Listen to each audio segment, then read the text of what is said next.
ಲೋಕ ಕದನ ಗೆಲ್ಲೋದಕ್ಕೆ ಕೇಸರಿ ಪಡೆ ಸಮರಾಭ್ಯಾಸ ಶುರು ಮಾಡಿಕೊಂಡಿದೆ. ರಾಷ್ಟ್ರ ರಾಜಧಾನಿ ದೆಹಲಿಯಲ್ಲಿ ಬೃಹತ್ ಕಾರ್ಯಕಾರಿಣಿ ಸಭೆ ನಡೆಯಿತು. ಕಾರ್ಯಕರ್ತರಿಗೆ ಗೆಲುವಿನ ಪಾಠ ಮಾಡಿದ್ದಾರೆ ಮೋದಿ. ರಾಷ್ಟ್ರ ರಾಜಧಾನಿ ದೆಹಲಿಯಲ್ಲಿ ನಮೋ ಕದನ ಕಹಳೆ. 400 ಕ್ಷೇತ್ರಗಳ ಟಾರ್ಗೆಟ್ ಕೊಟ್ಟಿದ್ದಾರೆ ಮೋದಿ ಕಾರ್ಯಕರ್ತರಿಗೆ. ಈ 400 ಕ್ಷೇತ್ರಗಳನ್ನ ಗೆಲ್ಲೋದು ಹೇಗೆ, ಏನೇನು ಮಾಡಬೇಕು, ಇದರ ಬಗ್ಗೆ ಪಾಠ ಮಾಡಿದ್ದಾರೆ.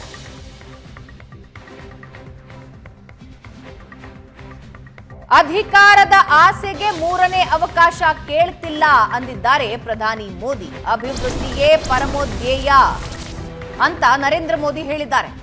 ರಾಷ್ಟ್ರದ ಅಭಿವೃದ್ಧಿಗಾಗಿ ಸಂಕಲ್ಪ ತೊಟ್ಟಿದ್ದೀನಿ ಅಂದಿದ್ದಾರೆ ನಮೋ. 10 ವರ್ಷ ಭಾರತ ಭ್ರಷ್ಟಾಚಾರ ಭಯೋತ್ಪಾದನೆ ಮುಕ್ತವಾಗಿದೆ. 25 ಕೋಟಿ ಜನರನ್ನ ಬಡತನದಿಂದ ಮೇಲಕ್ಕೆತ್ತಿದ್ದೇವೆ. ನಾವು ರಾಷ್ಟ್ರ ನೀತಿಗೆ ಬದ್ಧವಾಗಿದ್ದೀವಿ, ರಾಜನೀತಿಗೆ ಅಲ್ಲ ಅಂದಿದ್ದಾರೆ.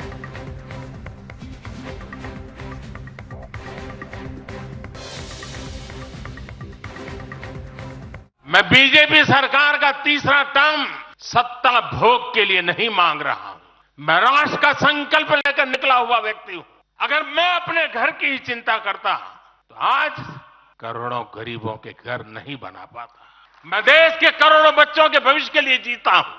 देश के करोड़ों युवाओं, करोड़ों बहनों बेटियों, करोड़ों गरीबों का सपना ही मोदी का संकल्प. मैं बीजेपी सरकार, आज विपक्ष के नेता भी एनडीए सरकार 400 पार के नारे लगा रहे हैं और एनडीए को 400 पार कराने के लिए भाजपा को 370 का माइलस्टोन पार करना ही होगा. आज विपक्ष के नेता ಪ್ರಶಾಂತ್, ಶತಾಯಗತಾಯ 400+ ಕ್ಷೇತ್ರಗಳನ್ನ ಈ ಬಾರಿ ಗೆದ್ಕೋಬೇಕು ಎನ್ಡಿಎ, ಹಾಗೂ ಬಿಜೆಪಿ 370 ಕ್ಷೇತ್ರಗಳನ್ನ ಗೆಲ್ಲಬೇಕು ಅನ್ನೋ ಸಂದೇಶ ಕೊಡ್ತಾ ಇದ್ದಾರೆ. 2 ದಿನಗಳ ಕಾರ್ಯಕಾರಿಣಿ ಮತ್ತು ಇನ್ನೇನು ಹತ್ತಿರಕ್ಕೆ ಬರ್ತಾ ಇರೋ ಲೋಕಸಭಾ ಚುನಾವಣೆ, ಬಿಜೆಪಿ ಹೆಂಗೆ ರೆಡಿ ಆಗ್ತಾ ಇದೆ ಪ್ರಶಾಂತ್? ನೋಡಿ ಭಾವನಾ, ಬಿಜೆಪಿಗೆ ಇರ್ತಕ್ಕಂಥ ಒಂದು ಅತಿ ದೊಡ್ಡ ಸ್ಟ್ರೆಂತ್ ಅಂದರೆ ಅದರ ಕೇಡರ್. ಅದರ ಬಳಿ ಇರ್ತಕ್ಕಂಥ ಒಂದು ಸಂಘಟನಾತ್ಮಕ ಶಕ್ತಿ ಏನಿದೆ ಅದು ಬಿಜೆಪಿಗೆ ಒಂದು ಎಡಿಷ್ನಲ್ ಫೈರ್ ಪವರನ್ನು ಚುನಾವಣೆಯ ಸಂದರ್ಭದಲ್ಲಿ ಕೊಡುತ್ತೆ. ಕಾಂಗ್ರೆಸ್ಗೆ ಆ ಶಕ್ತಿ ಇಲ್ಲ. ಬೇರೆ ಪಕ್ಷಗಳಿಗೆ ಆ ರೀತಿಯ ಐಡಿಯಾಲಜಿಕಲ್ ಕಾರ್ಯಕರ್ತರ ಪಡೆ ಇಲ್ಲ. ಆದರೆ ಬಿ ಜೆ ಪಿಗೆ RSSನ ಕಾರಣದಿಂದ, ಸಂಘ ಪರಿವಾರದ ಕಾರಣದಿಂದ, ಮೋದಿಯವರ ಜನಪ್ರಿಯತೆಯ ಕಾರಣದಿಂದ ಆ ರೀತಿಯ ಒಂದು ಕ್ಯಾದರ್ ಸ್ಟ್ರೆಂತ್ ಇದೆ. ಅದು ಪ್ರಾಯಶಃ ಬಿ ಜೆ ಪಿಗೆ ಒಂದು ದೊಡ್ಡ ಮಟ್ಟದ ಆರ್ಗನೈಸೇಷನಲ್ ಮೈಟನ್ನು ತಂದುಕೊಡುತ್ತೆ. ಪ್ರತಿ ಬಾರಿ ಚುನಾವಣೆಗೆ ಮುಂಚೆ ಈ ರೀತಿಯ ರಾಷ್ಟ್ರೀಯ ಕಾರ್ಯಕಾರಿಣಿಯನ್ನು ಕರೆದು ಪ್ರಧಾನಮಂತ್ರಿ ನರೇಂದ್ರ ಮೋದಿ ಅಲ್ಲಿ ಕಾರ್ಯಕರ್ತರಿಗೆ, ಯಾಕಂದರೆ ಚುನಾವಣೆಯ ಮುಂಚಿನ ಕಾರ್ಯಕಾರಿಣಿಯನ್ನು 12,000 ಜನರನ್ನು ಕರೆಸಲಾಗಿತ್ತು. ಅಂದರೆ ಜಿಲ್ಲಾ ಅಧ್ಯಕ್ಷರು, ಜಿಲ್ಲಾ ಟೀಮು, ರಾಜ್ಯದ ಪದಾಧಿಕಾರಿಗಳ ತಂಡ, ಬೇರೆ ಬೇರೆ ಮೋರ್ಚಾಗಳ ಪದಾಧಿಕಾರಿಗಳು, ಇವರೆಲ್ಲರನ್ನ ಕರೆದು ಚುನಾವಣೆ ಕೆಲಸಕ್ಕೆ ಹಚ್ಚಿ ಅನ್ನೋದನ್ನು ನರೇಂದ್ರ ಮೋದಿಯವರ ಕಡೆಯಿಂದ ಡೈರೆಕ್ಟಾಗಿ ಹೇಳಿಸಲಾಗುತ್ತೆ. ಅಂದರೆ ಒಂದು ರೀತಿಯ ಮೋಟಿವೇಶ್ನಲ್ ರೀತಿಯಲ್ಲಿ ಮಾಡಲಾಗತ್ತೆ. ನೋಡಿ, 2014ರ ಚುನಾವಣೆಯಲ್ಲಿ B J P 182 was the highest Tally in Atal Bihari Vajpayee era. 182, 99ರ ಚುನಾವಣೆ. 2004ರಲ್ಲಿ ಬಿ ಜೆ ಪಿ 40 ಸ್ಥಾನಗಳನ್ನು ಕಳ್ಕೊಂಡು ಅಧಿಕಾರವನ್ನೇ ಕಳ್ಕೊಂಡು 182 ದಾಟದ ಬಿ ಜೆ ಪಿ ಮೋದಿ ಕಾಲದಲ್ಲಿ 2014ರಲ್ಲಿ ಮೊದಲ ಬಾರಿ ಬಿ ಜೆ ಪಿಯ ಆಂತರಿಕ ಸರ್ವೆಗಳು ಹೇಳ್ತಾ ಇದ್ದು 240, 250ವರೆಗೆ ಬರ್ತಾರೆ ಅಂತಕ್ಕಂಥ. ನರೇಂದ್ರ ಮೋದಿ ಮತ್ತು ಅವರ ತಂಡ ಕೂಡ 250, 260 ಟ್ರೈ ಮಾಡ್ತಾ ಇತ್ತು. 272 NDA ಜೊತೆ ಬರ್ಬೋದೇನೋ ಅಂತಕ್ಕಂಥದ್ದು. ಆದರೆ ನರೇಂದ್ರ ಮೋದಿ ಆಗ ಹೇಳಿದರು, ನಮಗೆ 272+ ಸೀಟ್ ಕೊಡಿ ಅಂತಕ್ಕಂಥದ್ದು. ಜನ ಕೊಟ್ಟರು. ಉತ್ತರ ಪ್ರದೇಶದಂಥ ರಾಜ್ಯದಲ್ಲಿ ನನಗಿನ್ನೂ ನೆನಪಿದೆ, ಅಮಿತ್ ಶಾ ಅವರನ್ನು ಪತ್ರಕರ್ತರು ಕೇಳಿದ್ರು ಎಷ್ಟು ಸೀಟ್ ಬರ್ತವೆ ಅಂತ. ಸರ್ವೆಗಳು ಹೇಳ್ತಾ ಇದ್ದು 45ರಿಂದ 50 ಅಂತ. ಅಮಿತ್ ಶಾ ಹೇಳಿದ್ರು 55+ ಅಂತಕ್ಕಂಥ. ಜನ ಕೊಟ್ಟಿದ್ದೆಷ್ಟು? 73 ಸ್ಥಾನಗಳನ್ನು, 80ರಲ್ಲಿ 73 ಸ್ಥಾನಗಳನ್ನು ಜನ ಬಿ ಜೆ ಪಿ ಕೊಟ್ಟರು. Uttar Pradesh was the biggest game changer. 2019ರಲ್ಲೂ ಕೂಡ ಬಿ ಜೆ ಪಿಯ ಸೀಟ್ಗಳ ಸಂಖ್ಯೆ ಜಾಸ್ತಿ ಆದವು. NDA ಸ್ವಲ್ಪ ಮಟ್ಟಿಗೆ ಈಗ ಅಕಾಲಿದಳ, ಶಿವಸೇನೆ ಇವೆಲ್ಲವೂ BJPಯಿಂದ ದೂರ ಹೋಗಿದ್ದರೂ ಕೂಡ BJPಯ ಸಂಖ್ಯೆಗಳು ಜಾಸ್ತಿ ಇವೆ. ಓಕೆ. 2024ರಲ್ಲಿ ನರೇಂದ್ರ ಮೋದಿ ಮತ್ತು ಅವರ ತಂಡ ಒಂದು ಟಾರ್ಗೆಟ್, ಈಗ ನಿಮಗೆ ಮನೆಯಲ್ಲಿ ಪರೀಕ್ಷೆಯನ್ನು ತುಂಬ ಗಂಭೀರವಾಗಿ ಬರೀತಾರಲ್ಲ, ತಂದೆ ತಾಯಿ ಏನು ಹೇಳ್ತಾರೆ ಮಕ್ಕಳಿಗೆ, 100 ಔಟ್ ಆಫ್ 100 ಮ್ಯಾಥ್ಸ್ನಲ್ಲಿ ತೆಗಿ ಅಂತ ಹೇಳ್ತಾರೆ. ಅಂದರೆ at least he can come at 98, 99, ಅಂದರೆ ಆ ಒಂದು ಅಂಬಿಷಿಯಸ್ ಟಾರ್ಗೆಟ್ ಮೇಲೆ ಕೆಲಸ ಮಾಡುವಂತ. ಅದೇ ರೀತಿಯಲ್ಲಿ ನಾನು ಇದನ್ನು ನೋಡ್ತೀನಿ. ಅಂದರೆ 400 ಟಾರ್ಗೆಟು, 370+ ಟಾರ್ಗೆಟ್ ಇವತ್ತಿನ ಸಂದರ್ಭದಲ್ಲಿ ಅದು ಅನ್ಅಚೀವೇಬಲ್ ಅನಿಸುತ್ತೆ. ಯಾಕಂದರೆ ಹೊಸ ಹೊಸ ರಾಜ್ಯಗಳಲ್ಲಿ, ಈಗ ತಮಿಳುನಾಡಿನಲ್ಲಿ ನಿಮ್ಗೊಂದು 10 ಸೀಟ್ ಬರಬೇಕು, 370 ಬರಬೇಕಾದ್ರೆ, which is not possible as of now. ಕೆಲವೊಂದು ಸಲ ಏನಾಗುತ್ತೆ, ಈ ಮೋದಿ ಕಾಲದಲ್ಲಿ ಇರಬಹುದು ಅಥವಾ ಬೇರೆ ಪಾರ್ಟಿಗಳ ಸಂದರ್ಭದಲ್ಲೂ ನೋಡಿದ್ದೀವಿ, ನೀವು ಒಂದು ಮಾರ್ಕ್ ಮುಟ್ಟಿದ ಮೇಲೆ ಎಷ್ಟು ಮೇಲೆ ಹೋಗುತ್ತೆ ಹೇಳೋಕ್ಕೆ ಆಗಲ್ಲ. ಕರ್ನಾಟಕದಲ್ಲಿ, ತಮಿಳುನಾಡು ಮತ್ತು ಕೇರಳ ವಿಷಯದಲ್ಲಿ ಹಂಗಾಗಲ್ವಲ್ಲ ಪ್ರಶಾಂತ್? ತಮಿಳುನಾಡು ಮತ್ತು ಕೇರಳದಲ್ಲಿ ಒಂದು ಪೊಲಿಟಿಕಲ್ ವಾಯ್ಡ್ ಇಲ್ಲ. ತಮಿಳುನಾಡಲ್ಲಿ ಒಂದು ವಾಯ್ಡ್ ಕ್ರಿಯೇಟ್ ಆಗಿದೆ, ಅದು ಎಷ್ಟು ಯಾವಾಗ ಲಾಭ ಆಗೋದು BJPಗೆ ಗೊತ್ತಿಲ್ಲ. ಕೇರಳದಲ್ಲಿ ಆ ಪೊಲಿಟಿಕಲ್ ವಾಯ್ಡ್ ಇಲ್ಲ. 1 ಅಥವಾ 2 ಸೀಟನ್ನು BJP ಗೆಲ್ಲಬೇಕಾದ್ರೆ ತುಂಬ ಶ್ರಮವನ್ನು ಹಾಕಬೇಕಾಗತ್ತೆ. ಆಂಧ್ರದಲ್ಲಿ BJPಗೆ ಸ್ಕೋಪ್ ಇಲ್ಲ ಹೆಚ್ಚು. ತೆಲಂಗಾಣದಲ್ಲಿ ಸ್ವಲ್ಪ ಸ್ಕೋಪ್ ಇದೆ, 4-5 ಸೀಟ್ಗಳ ಸ್ಕೋಪ್. ಹೈದರಾಬಾದ್ ಅಕ್ಕಪಕ್ಕದಲ್ಲಿ BJPಗೆ ಒಂದು ಸ್ಕೋಪ್ ಇದೆ. ಕರ್ನಾಟಕದಲ್ಲಿ ನಿಶ್ಚಿತವಾಗಿ ಸ್ಕೋಪ್ ಇದೆ, ಯಾಕಂದರೆ ಕಳೆದ ಬಾರಿ 25 ಸೀಟ್ಗಳನ್ನು ಪಡೆದಿತ್ತು. ಬಟ್ ಈಗ ಸುಮ್ಮನೆ ಹಿಂಗೆ ಕೇರಳ, ತಮಿಳುನಾಡು ಮತ್ತು ತೆಲಂಗಾಣದಲ್ಲಿ ಪಡೆದುಕೊಳ್ಳಬಹುದಾದ ಸೀಟ್ಗಳನ್ನು ಲೆಕ್ಕ ಹಾಕೋದಾದರೆ, ಕರ್ನಾಟಕದಲ್ಲಿ ಅಷ್ಟು ಸೀಟ್ಗಳನ್ನು ಉಳಿಸ್ಕೊಳ್ಳೋ ಸಾಧ್ಯತೆ ಎಷ್ಟಿದೆ BJP? 25ಕ್ಕೆ 25. ನೋಡಿ, ನಾನೇನು ಅನ್ಕೊಂಡು ಇದರಲ್ಲಿ ಒಂಚೂರು ಕಳ್ಕೊಳ್ತಾರೆ, ಇದರಲ್ಲಿ ಒಂಚೂರು ಅದು ಅಲ್ಲಿಗೆ ಬ್ಯಾಲೆನ್ಸ್ ಆಗುತ್ತೆ ನಿಶ್ಚಿತವಾಗಿ. ಈಗ ಓವರಾಲ್ ಸೀಟ್ಗಳ ಲೆಕ್ಕಾಚಾರವನ್ನು ನೋಡಿದಾಗ ಎಲ್ಲೆಲ್ಲಿ BJP ಕಳ್ಕೊಳ್ಳುತ್ತೆ ಅದನ್ನು ಉತ್ತರ ಪ್ರದೇಶದಲ್ಲಿ ಹೆಚ್ಚಿಗೆ ಮಾಡ್ಕೊಳ್ಬೋದು, ಕರ್ನಾಟಕದಲ್ಲಿ ಒಂದಿಷ್ಟು ಕಳ್ಕೊಳ್ಳುತ್ತೆ, ಅದನ್ನು ಬೇರೆ ಭಾಗಗಳಲ್ಲಿ ಎಲ್ಲಾದರೂ ಗಳಿಸ್ಲಿಕ್ಕೆ ಸಾಧ್ಯನಾ, ಇದು BJP ಯೋಚನೆ ಮಾಡ್ತಾ ಇರ್ತಕ್ಕಂಥ ಪರಿ. ಆದರೆ 370 ಇವತ್ತಿನ ಸಂದರ್ಭದಲ್ಲಿ ಅಚೀವೇಬಲ್ ಅನ್ನಿಸ್ತಾ ಇದೆ. ಬಟ್ ನೋಡಿ, ಪೊಲಿಟಿಕಲ್ ಪಾರ್ಟಿಗಳು ತಮ್ಮ ಕಾರ್ಯಕರ್ತರಿಗೆ ಒಂದು ಇಲ್ಲಿಗೆ ಬರ್ತಾರೆ ಅಂತಂದರೆ ಇಲ್ಲಿನ ಲಕ್ಷ್ಯವನ್ನು ಕೊಡತಕ್ಕಂಥದ್ದು, ಇಲ್ಲಿನ ಟಾರ್ಗೆಟನ್ನು ಕೊಡತಕ್ಕಂಥದ್ದು. ಎಲ್ಲರೂ ಮನೆಗಳಲ್ಲೂ ನಾವು ಮಾಡ್ತೀವಿ, ಬೇರೆ ಈಗ ನಮ್ಮ ಸಂಸ್ಥೆಗಳಲ್ಲೂ ಆ ಟಾರ್ಗೆಟ್ಗಳು ಇರ್ತವೆ. ಟಾರ್ಗೆಟ್ಗಳನ್ನು ಇಲ್ಲಿ ಸೆಟ್ ಮಾಡಿದರೆ ಅಟ್ಲೀಸ್ಟ್ ಇಲ್ಲಿವರೆಗೆ ಬಂದು ತಲುಪಬಹುದು ಅಂತಕ್ಕಂಥದ್ದು. ಪ್ರಾಯಶಃ 400. ಯಾಕೆ ಇದು ಮಾಡಲಾಗ್ತಾ ಇದೆ ಅಂತಂದರೆ, ಎಲ್ಲೋ ಅಮಿತ್ ಶಾ ಅವರು ದಿಲ್ಲಿಗೆ ಕೆಲ ಪದಾಧಿಕಾರಿಗಳ ಸಭೆಯನ್ನು ಕರೆದಿದ್ರು. ಈ ಇಲೆಕ್ಷನ್ ಇನ್ಚಾರ್ಜಸ್ ಇದಾರಲ್ಲ ರಾಜ್ಯದ್ದು, ಅವ್ರನ್ನ ಕರೆದಿದ್ರು. ಆ ಸಭೆಯಲ್ಲಿ ಅಮಿತ್ ಶಾ ಹೇಳಿದ್ರಂತೆ, ಈ 2024ರಲ್ಲಿ ನಾವು ರೀಚ್ ಮಾಡೋ ಟಾರ್ಗೆಟನ್ನು ನಾವು ಮುರಿಯೋದೇ ಕಷ್ಟ ಆಗಬೇಕು, ಆ ಪರಿಯ ಒಂದು ಸೀಟ್ಗಳನ್ನು ನಾವು ಗೆಲ್ಲಬೇಕು. That is 414. ಯಾಕೆ 414 ಹೇಳ್ತಿದ್ದಾರೆ? ರಾಜೀವ್ ಗಾಂಧಿ 84ರಲ್ಲಿ ಇಂದಿರಾ ಗಾಂಧಿ ಹತ್ಯೆಯ ನಂತರದ ಅನುಕಂಪದ ಚುನಾವಣೆಯಲ್ಲಿ 414 ಸ್ಥಾನಗಳನ್ನು ಪಡೆದಿದ್ರು. ಅವರ ಅಜ್ಜ ಮತ್ತು ಅವರ ತಾಯಿ ಕೂಡ ಪಡೆಯದಷ್ಟು ಸ್ಥಾನಗಳನ್ನು ರಾಜೀವ್ ಗಾಂಧಿ 84ರಲ್ಲಿ ಪಡೆದಿದ್ರು. ಅಷ್ಟು ಸೀಟ್ಗಳನ್ನು BJP ಒಂದು ಸಲ ಗೆದ್ದು ತೋರಿಸ್ಬೇಕು ಅನ್ನುವ ಟಾರ್ಗೆಟ್ ನಡಿಯಲ್ಲಿ BJP ಕೆಲಸ ಮಾಡ್ತಾ ಇದೆ. ಕಾಂಗ್ರೆಸ್ಸನ್ನು ಡೆಸಿಮೇಟ್ ಮಾಡುವ ಪ್ರಯತ್ನ ಕೂಡ ಅದೇ 400ದ ಭಾಗ ಅಂತ ನನಗೆ ಅನಿಸುತ್ತೆ. ಅಂದರೆ ಕಾಂಗ್ರೆಸ್ ಮೊದಲೇ ಶಿಥಿಲಾವಸ್ಥೆಯಲ್ಲಿದೆ, ಇನ್ನಷ್ಟು ಶಿಥಿಲ ಮಾಡಿಬಿಡೋದು ಅದರ ಪ್ರಯತ್ನದ ಭಾಗವಾಗಿ 400 ಹೇಳ್ತಾ ಇದೆ. ನೋಡಿ, 400 ತೊಗೊಳ್ಳಿ, 350 ತೊಗೊಳ್ಳಿ, 360 ತೊಗೊಳ್ಳಿ, 272 ಮೇಲೆ ದಾಟಿದರೆ ಎಲ್ಲವೂ ಕೂಡ ಬೋನಸ್ ಸೇವನ.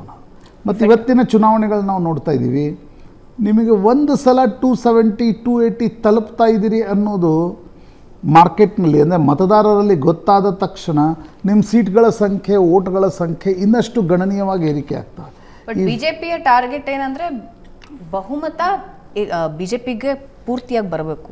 2/3 ಬಹುಮತದ NDAಗೆ ಬರೋದ್ರಿಂದ ಹೆಚ್ಚಿನ ಲಾಭ ಇರೋದಿಲ್ಲ. BJPಗೆ ಬರೋದ್ರಿಂದಾಗಿ ಏನೇ ನಿರ್ಧಾರಗಳನ್ನು ತೆಗೆದುಕೊಳ್ಬೇಕಾದ್ರೂ ಕೂಡ ಒಂದು ಗಟ್ಟಿ ನಿರ್ಧಾರಗಳಾಗಬಹುದು. 2/3 ಮೆಜಾರಿಟಿ ಅಂತ BJP ನೋಡ್ತಾ ಇದೆ ಅನ್ನೋದು ಸ್ಪಷ್ಟ. 2/3 ಮೆಜಾರಿಟಿ ಇದ್ರೆ ಇನ್ನಷ್ಟು ಕಾನ್ಸ್ಟಿಟ್ಯೂಷನಲ್ ಅಮೆಂಡ್ಮೆಂಟ್ಗಳನ್ನೆಲ್ಲ ತರುವ ಪ್ರಯತ್ನ ನಡೀಬಹುದೇನೋ. ಯಾಕಂದ್ರೆ ವಾಜಪೇಯಿ ಅವರ ಕಾಲದಲ್ಲಿ ಕೆಲವೊಂದು ಅಮೆಂಡ್ಮೆಂಟ್ಗಳು ಬರದೇ ಇರೋದಕ್ಕೂ ಅದು ಕಾರಣ ಆಗಿತ್ತು. ಆಮೇಲೆ ನಿಮಗೆ ಸಹಜವಾಗಿ 370 ಒಂದು ಲೀವರೇಜ್ ಪಾಯಿಂಟ್ ಅನ್ನು ಕೊಡುತ್ತೆ. ಪ್ರಾಯಶಃ ನರೇಂದ್ರ ಮೋದಿ ಅದನ್ನು ನೋಡ್ತಾ ಇದ್ದಾರೆ ಅಂತ ಅನಿಸುತ್ತೆ. ಆ ಕಾರಣದಿಂದ ಈ ರೀತಿಯ ಟಾರ್ಗೆಟ್ಗಳು. ಮತ್ತು ನೋಡಿ, ನಾನು ಹಾಗೆ ಹೇಳ್ತೀನಿ, ಅವ್ರ ಕೆಲಸ ಹೇಗೆ ನಡೆದಿದೆ ಅಂತಂದರೆ, ನಾನು ಈಗ ಒಂದು 2-3 ದಿನದ ಹಿಂದೆ ಕರ್ನಾಟಕದ ಯಾವುದೋ ಒಂದು ಜಿಲ್ಲೆಯಿಂದ ಒಬ್ಬರು ಫೋನ್ ಮಾಡಿದರು. ಈಗಾಗಲೇ ಅಮಿತ್ ಶಾ ಅವರ ಒಂದು ತಂಡ ಲೋಕಸಭಾ ಕ್ಷೇತ್ರಗಳಲ್ಲಿ ಬಂದು ಕುಳಿತುಬಿಟ್ಟಿದೆ, 10ರಿಂದ 12 ಜನರ ತಂಡ.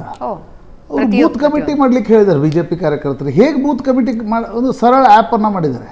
ಓಕೆ, ನಿಮ್ಮ ಮನೆ ಆ ಬೂತ್ನಲ್ಲಿದ್ದರೆ ಮಾತ್ರ ಆ ಬೂತ್ ಕಮಿಟಿ ಫಾರ್ಮ್ ಆಗುತ್ತೆ. ಓಕೆ, ಈಗ ಬೂತ್ ಕಮಿಟಿಯ ಕಾರ್ಯಕರ್ತನ ಹೆಸರು, ಆಧಾರ್ ಕಾರ್ಡು ಅಲ್ಲಿ ಆ ಬೂತ್ನಲ್ಲಿದ್ದರೆ ಮಾತ್ರ, ಪಕ್ಕದ ಬೂತ್ನಲ್ಲಿದ್ದರೆ ಅದು ತಗೊಳ್ಳಲ್ಲ ಓ ಆ ಆ್ಯಪ್. ಅಂದರೆ ಬೇರೆಯವರ ಟು ಎನ್ಶೂರ್ ದಟ್ ಆ ಬೂತ್ನವರೇ ಆ ಬೂತ್ನ ಕಮಿಟಿ ಮಾಡಬೇಕು ಅಂತಕ್ಕಂಥದ್ದು. ಇಲ್ಲಾಂದರೆ ರಾಜಕಾರಣದಲ್ಲಿ ಗೊತ್ತಲ್ಲ ನಿಮಗೆ, ಎಲ್ಲಿಂದೋ ಹೆಸರು ಹಾಕ್ಬಿಡೋದು, ಅದನ್ನು ಕಳಿಸ್ಬಿಡೋದು ಅಂತ. ಹಂಗಿಲ್ಲ, ಅದು ಈಗಲೇ ಬಂದು ತಂಡ ಕರ್ನಾಟಕದಲ್ಲಿ ಕುಳಿತಿದೆ. Just imagine. ಅಂದರೆ ಅವರು ಅಭ್ಯರ್ಥಿಗಳ ಬಗ್ಗೆ ನಂತರ ತಲೆ ಕೆಡಿಸ್ಕೊಳ್ಳಿದ್ದಾರೆ ಅಂತ ಅನ್ಸುತ್ತೆ ನನಗೆ. ಯಾಕಂದರೆ ನರೇಂದ್ರ ಮೋದಿ ಕಾಲದಲ್ಲಿ ಅಥವಾ ಇಂದಿರಾ ಗಾಂಧಿ ಕಾಲದಲ್ಲಿ ನಾವು ನೋಡಿದ್ವಿ, ನಾಯಕರ ಹೆಸರ ಮೇಲೆ ಅಭ್ಯರ್ಥಿಗಳ ಆರಿಸಿ ಬರ್ತಾರೆ. ಬಟ್ ಜನರನ್ನು ತಲುಪುವ ಪ್ರಯತ್ನ ಅವ್ರದ್ದು ಈಗಿನಿಂದಲೇ ಚಾಲೂ ಇದೆ. ಈಗಿನಿಂದಲೇ ಯಾಕೆ ಅದೊಂದು 3-4 ತಿಂಗಳಿಂದ ಆ ಪ್ರಯತ್ನ ನಡೀತಾನೆ ಇದೆ.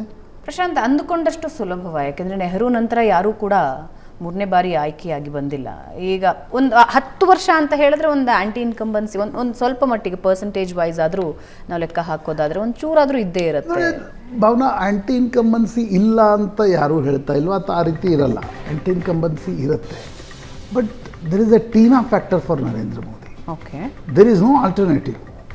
ಪ್ರಾಯಶಃ ಪ್ರಶಾಂತ್ ಕಿಶೋರ್ ಹೇಳಿದ ಮಾತನ್ನೇ ನಾನು ಇಲ್ಲಿ ಹೇಳ್ತೀನಿ. ಏನಂದರೆ 2014ರಲ್ಲಿ ನರೇಂದ್ರ ಮೋದಿ ಬರ್ತಾರೆ, ಅದು ಮಾಡ್ತಾರೆ, ಇದು ಮಾಡ್ತಾರೆ, ಇದು ಮಾಡ್ತಾರೆ, ಅದು ಮಾಡ್ತಾರೆ. ಜನರಿಗೆ ಪ್ರಚಂಡವಾಗಿರ್ತಕ್ಕಂಥ ಒಂದು ಅಂದರೆ ಹೊಸಬರು ಬರ್ತಾ ಇದ್ದಾರೆ, ಕಾಂಗ್ರೆಸ್ ಸಾಕಾಗಿದೆ ಅಂತ. 2019ರಲ್ಲಿ ನರೇಂದ್ರ ಮೋದಿಗೆ ಇನ್ನೊಂದು ಟರ್ಮ್ ಅವಕಾಶ ಕೊಡಬೇಕು, ಏನೋ ಮಾಡ್ತಾ ಇದ್ದಾರೆ ಅನ್ನೋದು. 24ರಲ್ಲಿ there is no alternative. Congress ಬಳಿ ಆಲ್ಟರ್ನೇಟಿವ್ ಇದ್ದಿದ್ದರೆ ಈ ಪ್ರಮಾಣದ ಗೆಲುವಿನ ನಾಗಾಲೋಟವನ್ನು ಬಿ ಜೆ ಪಿ ತೋರಿಸ್ತಾ ಇರಲಿಲ್ಲ. ಪ್ರಾಯಶಃ ನೋಡಿ, ನಿಮ್ಮದು ರಾಜ್ಯ ಚುನಾವಣೆಯಲ್ಲಿ ನರೇಂದ್ರ ಮೋದಿ ಫ್ಯಾಕ್ಟರ್ ಅಷ್ಟೊಂದು ಮಟ್ಟಿಗೆ ಕೆಲಸ ಮಾಡಲ್ಲ, ಕರ್ನಾಟಕದಲ್ಲೇ ನಾವು ನೋಡಿದ್ವಿ. ಆದರೆ when it comes to Lok Sabha elections there is no alternative as of now for Narendra Modi. Right. ಒಂದು ಚಿಕ್ಕ ಬ್ರೇಕ್ ತಗೋಣ ವೀಕ್ಷಕರೇ. ಬ್ರೇಕ್ ನಂತರ ವಿಪಕ್ಷಗಳ ಬಳಿ ಇರ್ತಕ್ಕಂಥ ಒಂದೇ ಒಂದು ವಿಕಲ್ಪ ಅಂದರೆ you have to build a state. ಇದು ಏನಂದರೆ ಸ್ಟೇಟ್ ಆಲ್ಟರ್ನೇಟಿವನ್ನು ಕೊಡ್ತಾ ಹೋಗ್ಬೇಕು. ಬಟ್ ಈಗ ಟೈಮ್ ಇದೆಯಾ? ಈಗ ಅದನ್ನು ಸಿದ್ದರಾಮಯ್ಯ ಏನು ಮಾಡ್ತಿದ್ದಾರಲ್ಲ, ನನ್ನ ತೆರಿಗೆ ನನ್ನ ಹಕ್ಕು. ನರೇಂದ್ರ ಮೋದಿ ಅವರ ಸುನಾಮಿ ತಡಿಲಿಕ್ಕೆ ಅವರು ಬಳಸ್ಕೊಂಡಿರ್ತಕ್ಕಂಥ ಅಸ್ತ್ರ ಪ್ರಾದೇಶಿಕವಾದ, ಕರ್ನಾಟಕದ ಹಣ ಕರ್ನಾಟಕದಲ್ಲೇ ಉಳಿಬೇಕಾದ್ರೆ ನಮಗೆ ಓಟ್ ಕೊಡಿ ಅಂತಕ್ಕಂಥ. ಇದು ಎಷ್ಟರ ಮಟ್ಟಿಗೆ ವರ್ಕ್ ಆಗುತ್ತೆ ಗೊತ್ತಿಲ್ಲ. ಬಟ್ ಈ ರೀತಿಯ ಆಲ್ಟರ್ನೇಟಿವ್ಗಳು ರಾಜ್ಯದಿಂದ ಕೊಟ್ಟಾಗ ಮಾತ್ರ ನೀವು ನರೇಂದ್ರ ಮೋದಿ ಫ್ಯಾಕ್ಟರನ್ನು ಸ್ವಲ್ಪ ಮಟ್ಟಿಗೆ ನ್ಯೂಟ್ರಲೈಸ್ ಮಾಡುವ ಪ್ರಯತ್ನ ಮಾಡ್ಬೋದು. ಸಿದ್ದರಾಮಯ್ಯ ಅದನ್ನು ಮಾಡ್ತಿದ್ದಾರೆ, ಬೇರೆ ರಾಜ್ಯಗಳಲ್ಲಿ ಇದು ಕಾಣ್ತಾ ಇಲ್ಲ. ರೈಟ್. ಆಮೇಲೆ ಈಗ ಪ್ರಯತ್ನ ಶುರು ಮಾಡ್ತೀವಿ ಅಂದ್ರೆ ಇಟ್ಸ್ ಟೂ ಲೇಟ್ ಅಂತ ಅನ್ಸುತ್ತಾ? ಅದು ಯುದ್ಧಕಾಲೇ ಶಸ್ತ್ರಾಭ್ಯಾಸ ಆಗುತ್ತೆ. ರೈಟ್. ಮಂಡ್ಯ ಬಿಜೆಪಿ ಟಿಕೆಟ್ಗೆ ಸಂಸದೆ ಸುಮಲತಾ ಪಟ್ಟು ಹಿಡಿದಿದ್ದಾರೆ. ದೋಸ್ತಿಗಳಿಗೆ ಖಡಕ್ ಸಂದೇಶ ಕೊಟ್ಟಿದ್ದಾರೆ ರೆಬಲ್ ಲೇಡಿ. ಮಂಡ್ಯನ ಎಂದೆಂದಿಗೂ ಬಿಡಲ್ಲ ಅಂತ ಸುಮಲತಾ ಶಪಥ ಮಾಡಿದ್ದಾರೆ. ಮಂಡ್ಯದ ಮಣ್ಣಿನ ತಿಲಕ ಇಟ್ಟು ಅಂಬರೀಶ್ರನ್ನ ಬೀಳ್ಕೊಟ್ಟೆವು. ಈ ಮಂಡ್ಯ ಮಣ್ಣಿನ ಋಣ ಗುಣ ಎಂದೆಂದಿಗೂ ಬಿಡಲ್ಲ, ನಾನು ಕೂಡ ಈ ಮಂಡ್ಯ ಮಣ್ಣನ್ನ ಬಿಡಲ್ಲ ಅಂತ ಸುಮಲತಾ ಹೇಳಿದ್ದಾರೆ. ಮತ್ತೆ ಇಂಡಿಯಾದಲ್ಲಿ ಸದ್ದು ಮಾಡುತ್ತೆ ಮಂಡ್ಯ ಜಿಲ್ಲೆ. ಹಾಸನ ಮಂಡ್ಯ ಟಿಕೆಟ್ಗೆ ಬಿಜೆಪಿ ಜೆಡಿಎಸ್ನಲ್ಲಿ ಪೈಪೋಟಿ ಇದ್ದು ಮತ್ತೆ ಮಂಡ್ಯ ನಂದೆ ಅಂತ ಶಪಥ ಮಾಡಿದ್ದಾರೆ ಸುಮಲತಾ. ಏನ್ ಹೇಳಿದ್ರು ಕೇಳಿಸ್ಕೊಳ್ಳಿ. ಈ ಮಣ್ಣಿನ ಗುಣ ಇದೆಯಲ್ಲ, ಈ ಮಣ್ಣಿನ ತಿಲಕ ಹಚ್ಚಿ ನಾವು ಅಂಬರೀಷ್ ಅವರನ್ನು ಇಲ್ಲಿಂದ ಬೀಳ್ಕೊಡುಗೆ ಕೊಟ್ಟಿದ್ದು. ಈ ಮಣ್ಣಿನ ತಿಲಕ, ಈ ಮಣ್ಣಿನ ಋಣ, ಈ ಮಣ್ಣಿನ ಗುಣ ಎಂದೆಂದಿಗೂ ಬಿಡಲ್ಲ. ಸುಮಲತಾ ಅಂಬರೀಷ್ ಈ ಮಣ್ಣನ್ನು ಬಿಡಲ್ಲ. ಈ ಮಣ್ಣಿನ ಗುಣ ಇದೆಯಲ್ಲ, ಈ ಮಣ್ಣಿನ ತಿಲಕ ಹಚ್ಚಿ ನಾವು ಅಂಬರೀಷ್ ಅವರನ್ನು ಇಲ್ಲಿಂದ ಬೀಳ್ಕೊಡುಗೆ ಕೊಟ್ಟಿದ್ದು. ಈ ಮಣ್ಣಿನ ತಿಲಕ, ಈ ಮಣ್ಣಿನ ಋಣ, ಈ ಮಣ್ಣಿನ ಗುಣ ಎಂದೆಂದಿಗೂ ಬಿಡಲ್ಲ. ಸುಮಲತಾ ಅಂಬರೀಷ್ ಈ ಮಣ್ಣನ್ನು ಬಿಡಲ್ಲ.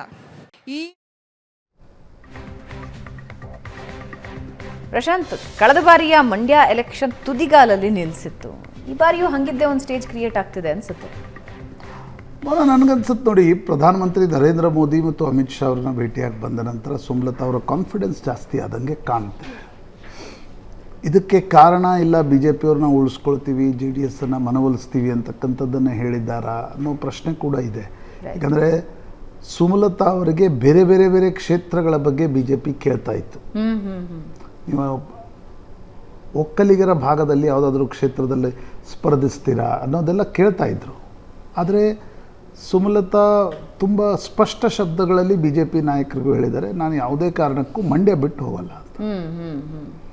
ಹಾಗಂತ ಅವರು ಕಾಂಗ್ರೆಸ್ ಏನೋ ಅವ್ರಿಗೆ ಟಿಕೆಟ್ ಕೊಡುತ್ತೆ ಅನ್ನುವ ಸ್ಥಿತಿಯೂ ಇಲ್ಲ, ಸದ್ಯಕ್ಕಿಲ್ಲ.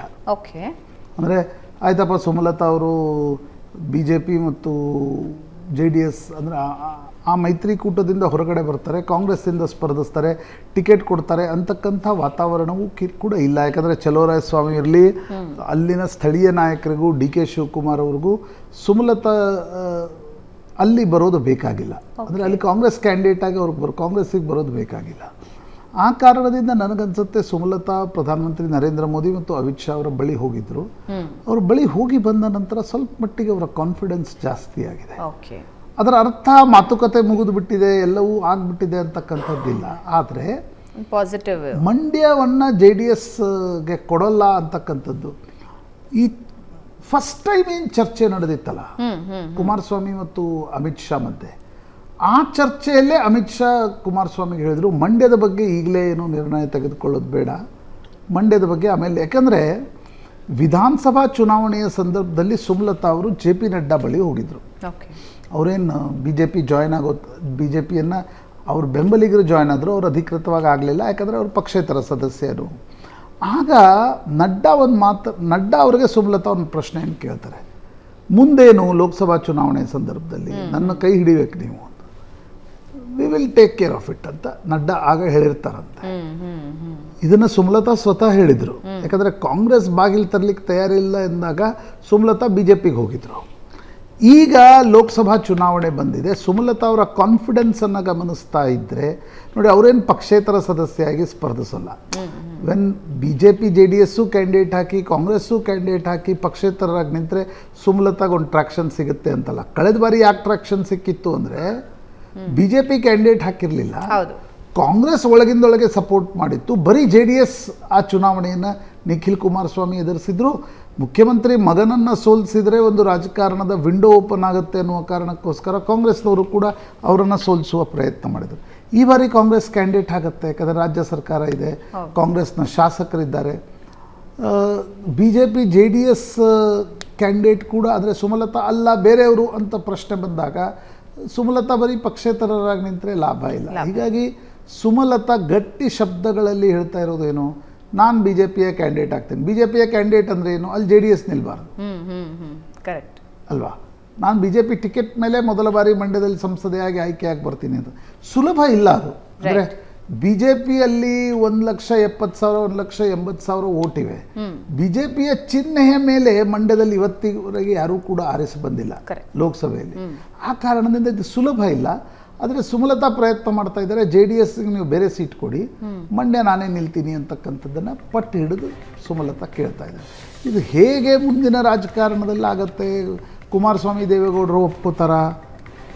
ಸುಮಲತಾ ನಿಂತರೆ ದೇವೇಗೌಡರು ಮತ್ತು ಕುಮಾರಸ್ವಾಮಿ ಅವರ ಜೆ ಡಿ ಎಸ್ ಕೇಡರ್ ಬಂದು ಸುಮಲತಾಗೆ ಸಹಾಯ ಮಾಡುತ್ತಾ?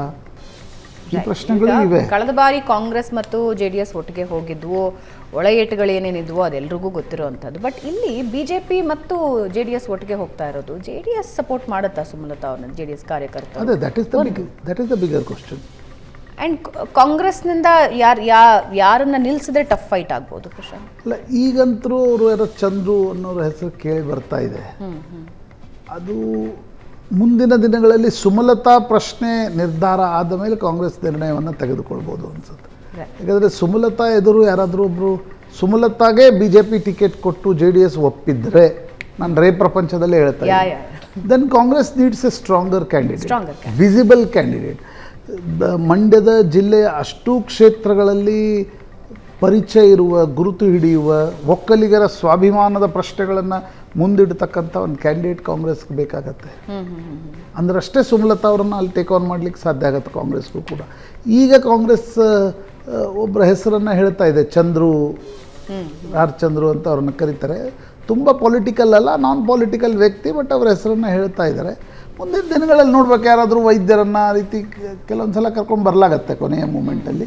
ಕಾಂಗ್ರೆಸ್ ಕೂಡ ಕಾಯ್ತಾ ಇದೆ ಇವ್ರದ್ದು ಫಸ್ಟ್ ಸೆಟ್ಲ್ ಆಗಲಿ, ಆಮೇಲೆ ನಮ್ಮ ಕ್ಯಾಂಡಿಡೇಟ್ ನೋಡೋಣ ಅಂತ. ಯಾಕಂದರೆ ಕಾಂಗ್ರೆಸ್ಗೆ ಶಾಸಕರ ಶಕ್ತಿ ಇದೆ.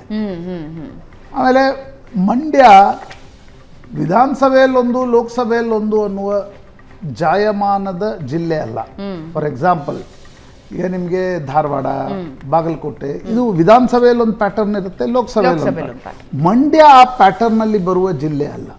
ಆ ಕಾರಣದಿಂದ ಕಾಂಗ್ರೆಸ್ಗೂ ಕೂಡ ಮಂಡ್ಯವನ್ನು ಗೆಲ್ಲುವ ಒಂದು ಆಶಾವಾದ ಇದೆ. ಮತ್ತು ಹೋದ ಸಲ ಸುಮಲತಾಗೆ ಏನೊಂದು ಎಜ್ಜಿತ್ತು, ಒಂದು ನಾವೆಲ್ಟಿ ಫ್ಯಾಕ್ಟರ್ ಅಂತ ಅದನ್ನು ಕರೀತಾರೆ. ಅಂದರೆ ಹೊಸಬರಾಗಿ ಬಂದಾಗ, ಅಂಬರೀಷ್ ಅವರ ಧರ್ಮಪತ್ನಿ ಅಂಬರೀಷ್ ತೀರ್ಕೊಂಡಿದ್ರು ಮೊನ್ನೆ, ಅವ್ರು ಬಂದು ನಿಲ್ತಾ ಇದ್ದಾರೆ, ಇವ್ರು ಬಾಯಿಗೆ ಬಂದಂತೆ ಮಾತಾಡ್ತಿದ್ದಾರೆ, ಒಬ್ಬಳು ಮಹಿಳೆಗೆ ಈ ರೀತಿ ಮಾತಾಡಬೇಕಾ, ಇವೆಲ್ಲ ಪ್ರಶ್ನೆಗಳ ಮೇಲೆ ಚುನಾವಣೆ ನಡೆದಿತ್ತು. It was emotional kind of thing. ಈ ಬಾರಿ ಅವ್ರಿಗೂ ಒಂದು ಆ್ಯಂಟಿ ಇನ್ಕಂಬನ್ಸಿ ಇರುತ್ತೆ.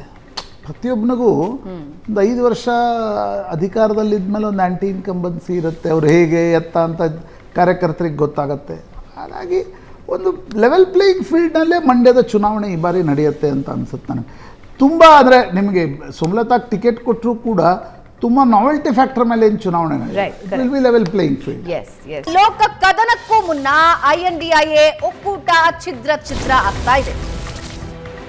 ಮೋದಿ ಸೋಲಿಸಬೇಕು ಅನ್ನೋ ಉದ್ದೇಶದೊಂದಿಗೆ ಹೊರಟ ಕೈಪಡೆ ಸದ್ಯ ಅಭದ್ರ ಸ್ಥಿತಿನ ಎದುರಿಸ್ತಾ ಇದೆ. ಪಕ್ಷಾಂತರ ಬಿರುಗಾಳಿಯಲ್ಲಿ ಸಿಲುಕೊಂಡು ಧೂಳಿಪಟ ಆಗ್ತಾ ಇದೆ ಕಾಂಗ್ರೆಸ್. INDIA ಒಕ್ಕೂಟ ರೆಡಿಯಾಗೋದಿರಲಿ, ಅದರಲ್ಲಿದ್ದ ನಾಯಕರು ವಾಪಸ್ ಬಂದಿದ್ದಾರೆ. ಇದರ ಜೊತೆಗೆ ಕಾಂಗ್ರೆಸ್ನಲ್ಲಿ ದಶಕಗಳಿಂದ ಕೆಲಸ ಮಾಡ್ತಾ ಇದ್ದವರು, ನಿಷ್ಠೆಯನ್ನ ತೋರಿದ್ದವರು ಈಗ ಕಾಂಗ್ರೆಸ್ನಿಂದ ಕಾಲು ಹೊರಗಿಟ್ಟು ನೇರವಾಗಿ ಬಿಜೆಪಿ ಮನೆ ಕಡೆ ಹೋಗ್ತಿದ್ದಾರೆ. ಕಾಂಗ್ರೆಸ್ ಸೇನೆಯ ಅತಿರಥ ಮಹಾರಥರೇ ಪಕ್ಷಕ್ಕೆ ಗುಡ್ ಬೈ ಹೇಳ್ತಾ ಇದ್ದಾರೆ. ಕೈ ಗಾಯದ ಮೇಲೆ ಬರೆ ಎಳೆದಿದ್ದಾರೆ ಸಂಸದ ಮನೀಶ್ ತಿವಾರಿ. ಕಮಲ್ನಾಥ್ ಬಳಿಕ ಕಾಂಗ್ರೆಸ್ನಿಂದ ವಿಮುಖರಾದ್ರ ತಿವಾರಿ. ಕಾಂಗ್ರೆಸ್ ನಾಯಕತ್ವದಿಂದ ಬೇಸತ್ರ ಕಮಲ್ನಾಥ್. ಕಳೆದ ಚುನಾವಣೆಯಲ್ಲಿ ತಮ್ಮನ್ನ ಕಡೆಗಣಿಸಿದ್ದಕ್ಕೆ ಬೇಸರ ವ್ಯಕ್ತಪಡಿಸಿದ್ದಾರೆ. ಮಾಜಿ ಸಿಎಂ ಕಮಲ್ನಾಥ್ ಬಿಜೆಪಿ ಸೇರ್ಪಡೆ ಸಾಧ್ಯತೆಯನ್ನ ಕಾಂಗ್ರೆಸ್ನಲ್ಲೂ ಮಾತಾಡ್ತಿದ್ದಾರೆ, ಬಿಜೆಪಿಯಲ್ಲೂ ಮಾತಾಡ್ತಿದ್ದಾರೆ. ಇನ್ನು ಮತ್ತೊಂದು ಕಡೆ ಕಾಂಗ್ರೆಸ್ನಿಂದ ದೂರ ಆಗ್ತಾರಾ ಸಿಕ್ಸರ್ ಸಿದ್ದು. ಬಿಜೆಪಿಯಿಂದ ಹೊರಗೆ ಬಂದು ಆಪ್ ಕಾಂಗ್ರೆಸ್ ಈಗ ವಾಪಸ್ ಬಿಜೆಪಿ ಕಡೆ ಮನಸ್ಸು ಮಾಡ್ತಾ ಇದ್ದಾರಾ ನವಜೋತ್ ಸಿಂಗ್ ಸಿದ್ದು ಅನ್ನೋದು ಪ್ರಶ್ನೆ. ಕಮಲ ಪಾಳ್ಯದಲ್ಲಿ ಘರವಾಪ್ಸಿ ಮಾಡೋದಕ್ಕೆ ಸಿದ್ದು ರೆಡಿ ಆಗಿದ್ದಾರಂತೆ. ಅಮಿತ್ ಶಾ ಜೊತೆ ಒಂದು ಸುತ್ತಿನ ಮಾತುಕತೆಯಾಗಿದೆ ಅಂತಿದ್ದಾರೆ. ಏನಾಗ್ತಾ ಇದೆ ಹಾಗಾದ್ರೆ ಕಾಂಗ್ರೆಸ್ನಲ್ಲಿರುವ ನಾಯಕರೆಲ್ಲರೂ ಕೂಡ ಈಗ ಬಿಜೆಪಿ ಕಡೆ ಮುಖ ಮಾಡ್ತಿದ್ದಾರೆ. ಪ್ರಶಾಂತ್, ಏನಾಗ್ತಾ ಇದೆ ಅಂದ್ರೆ ಅಧಿರಥ ಮಹಾರಥರು ಕಮಲ್ನಾಥನ್ನ ಇಂದಿರಾ ಗಾಂಧಿ ಅವರ 3ನೇ ಪುತ್ರ ಅಂತ ಕರೀತಿದ್ರು.